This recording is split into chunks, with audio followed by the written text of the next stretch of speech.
রাত্রিবেলায় আমাদের জানালার পাশে কি যেন আওয়াজ করে এবং গাছ থেকে কখনো কখনো কটকট আওয়াজ হয়, কখনো কেমন যেন আওয়াজ পাই, এটা আপনাকে বলে বোঝাতে পারবো না।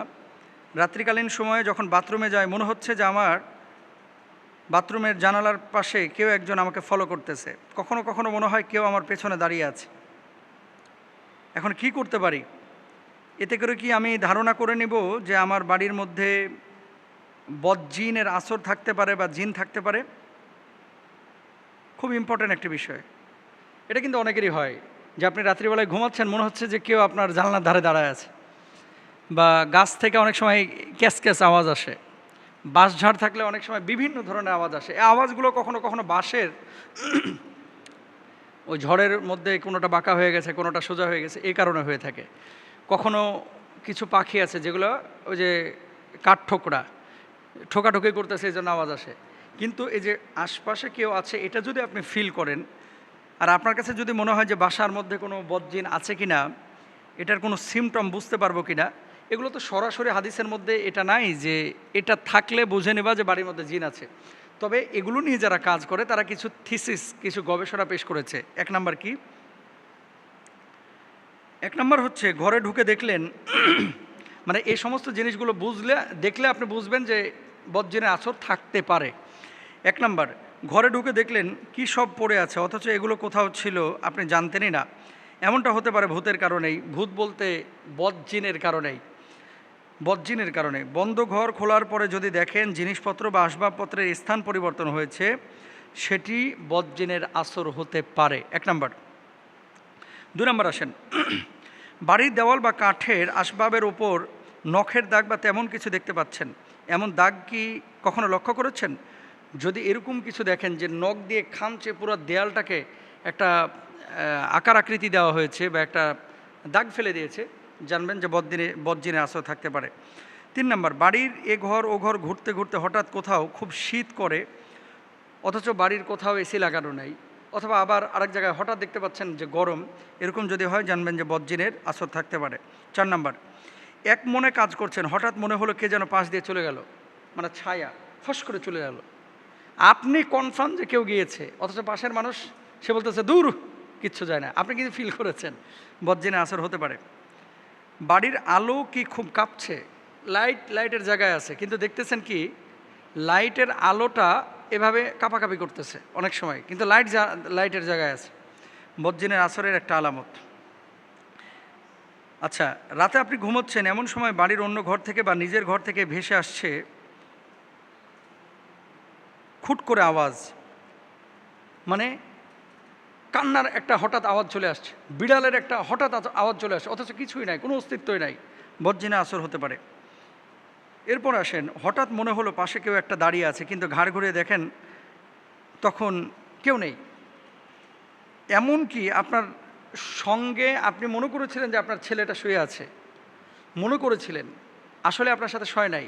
আপনি পুরো ঘুমের মধ্যে ভাবছেন যে আপনার পাশে কেউ শুয়ে আছে বা বসে আছে, চোখটা খুললেন দেখছেন কেউ নাই, আবার চোখটা বন্ধ করছেন আবার দেখতেছেন, এরকম প্রবলেম, বদজিনের আসর হতে পারে। বাড়ির পোষ্য প্রাণীটি হঠাৎ খুব অদ্ভুত আচরণ করছে। কুকুর বাড়ির সামনে থাকে একটা, দেখবেন যে কিছু সময় এমন নাচানাচি চিল্লাফাল্লা করতেছে, বদজিনের আসর হতে পারে। বিড়াল এমন কান্নাকাটি করতেছে, চিল্লাফাল্লা করতেছে রাত্রিকালীন গভীর সময়, বদজিনের আসর হতে পারে। তা আপনাদেরকে যে বিষয়গুলো বলবো, এগুলো থেকে বাঁচার উপায় কী? সূরা বাকারাটা ইউটিউবে ছেড়ে রাখেন প্রতিদিন একবার, আয়াতুল কুরসি পড়েন, 4 কুল পড়েন, এবং বাড়িটাকে পবিত্র রাখেন, নামাজের পরিবেশ রাখেন, তেলাওয়াতের পরিবেশ রাখেন, সারাক্ষণ অপবিত্র অবস্থায় থাকেন না। মেলামেশা করতেছেন বিছানার ওপরে, তারপরে মনে করেন ওই বিছানাটাকে চেঞ্জও করতেছেন না, নাপাকি পড়ে আছে, এ ধরনের কোনো কাজ যেন না হয়। এই জিনিসগুলো পাইলেই যে একেবারে জিনের আখড়া হয়ে গেছে আপনার বাড়িটা, এরকম বোঝার বা ভাবার কোনো কারণ নাই। স্থানীয় কোনো কবিরাজ বা রাকি যারা অথেন্টিক কাজ করতে পারে, এদেরকে নিয়ে এসে বাড়িটা চেক করে ইনশাআল্লাহ যদি আপনার সমস্যা হয় একটু চিকিৎসা নিন। আল্লাহ তাআলা আমাদেরকে বোঝার তৌফিক দান করুন। প্রশ্ন ফাঁস করে যারা বিসিএস ক্যাডার হয়েছে, অথবা কলেজের টিচার হয়েছে, বিশ্ববিদ্যালয়ের টিচার হয়েছে, অথবা পুলিশে চাকরি পেয়েছে, এদের চাকরিটা কি হালাল? ভেরি ভেরি ইম্পর্ট্যান্ট একটা বিষয়। এই যে কয়েকদিন আগে বিসিএসের প্রশ্ন, 17 জনকে ধরা হয়েছে, এর পরবর্তীতে নাকি লিস্ট আরও বেড়ে যাচ্ছে, এটার সাথে নাকি অনেকেই জড়িত। আমার বুঝে আসে না বিসিএসের মতো একটা জায়গায় এরকম লুকোচুরি, এরকম ধান্দাবাজি, এরকম ভাওতাবাজি যারা করে, এরা কি মানুষ নাকি অমানুষ? এরা অমানুষ হচ্ছে তো খারাপ, ঠিক কিনা আপনারা বলেন? কারণ কি দেখেন, বিশ্ববিদ্যালয়ে একটা ছেলে কি হয়েছে, সে ফার্স্ট ক্লাস ফার্স্ট। আপনি যখন প্রশ্নটা আরেকজনের কাছে 20 লক্ষ টাকার বিনিময়ে পৌঁছে দিচ্ছেন, এই ফার্স্ট ক্লাস ফার্স্ট এই ছেলেটার হয়তো বা 20 লক্ষ টাকা ছিল না, অথবা এই ছেলেটা সেই সুযোগটা পায় নাই। প্রশ্ন যার কাছে ফাঁস হয়ে গেছে সে তো অবশ্যই অগ্রগামী হয়ে যাবে। অর্থাৎ ফার্স্ট ক্লাস ফার্স্ট যেই ছেলেটা এখানে ঢুকতে পারলো না, চাকরি পাইলো না, আপনি প্রশ্ন কিনে পরীক্ষা দিয়ে পাশ করে মূলত তার হক নষ্ট করলেন। এজন্য আল্লাহর আদালতে আপনাকে দাঁড়াইতে হবে, কিয়ামতের ময়দানে আপনাকে জবাবদিহিতার সম্মুখীন হতে হবে।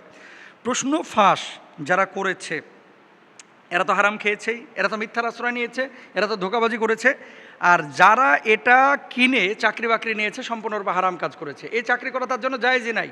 আমি বিসিএস ক্যাডারদেরকে বলবো, এবং যারা প্রশ্ন কিনে বিশ্ববিদ্যালয়ে চান্স পেয়েছে অথবা বিসিএস ক্যাডার হয়েছে বা চাকরি বাকরি পেয়েছে, প্রত্যেককে বলবো, ভাই আখিরাতে যদি বাঁচতে চান, কবরে বাঁচতে চাইলে আজকে চাকরিটা ছাড়েন।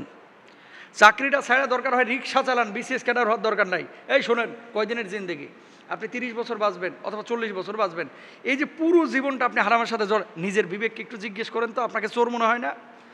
আপনি ভাব নিয়ে আছেন যে বড় সুফি দরবেশ, কিন্তু মানুষ কিন্তু জানে যে আপনি জাতীয় চোর, আপনি আন্তর্জাতিক চোর, আপনি যেন তেন চোর না, আপনি কোটটাই পরা চোর। আপনি জাতির হক নষ্ট করেছেন, মানুষের হক নষ্ট করেছেন। এই জন্য যারা প্রশ্ন কিনে তদন্ত করতেছে, আবেদ আলী নাকি বলতেছে যে এই আমার কাছ থেকে প্রশ্ন নিয়েছে, এরা জড়িত, এদের নাকি লিস্ট হচ্ছে। লিস্ট করার কি দরকার ভাই? যদি ধরা পড়ে 0 পয়েন্টে নিয়ে আসা হোক, নিয়ে আসার পরে যেহেতু চোর, ওই যারা প্রশ্ন দিয়েছে এদের হাতের কবজিটাও সরকার কাটিয়ে দেখ, আর যেগুলো চুরি করেছে ও ক্যাডার হোক আর মানে সচিব হোক, এটারও 0 পয়েন্টে নিয়ে জুলাই আর হাতটা কাটিয়ে দেওয়া হোক। এটা যদি করা হয়, আমাদের বাংলাদেশে একটা জিনিস দেখেন, কোরআনে আল্লাহ তাআলা বলেছে চোর আর চোরনির হাত কেটে দাও। এই আইনটা যদি সরকার মানে আদালত পর্যন্ত নিয়ে এটাকে কার্যক্ষেত্রে বাস্তবায়িত করত, বাংলাদেশে চুরি কিন্তু ভাই বন্ধ হয়ে যেত।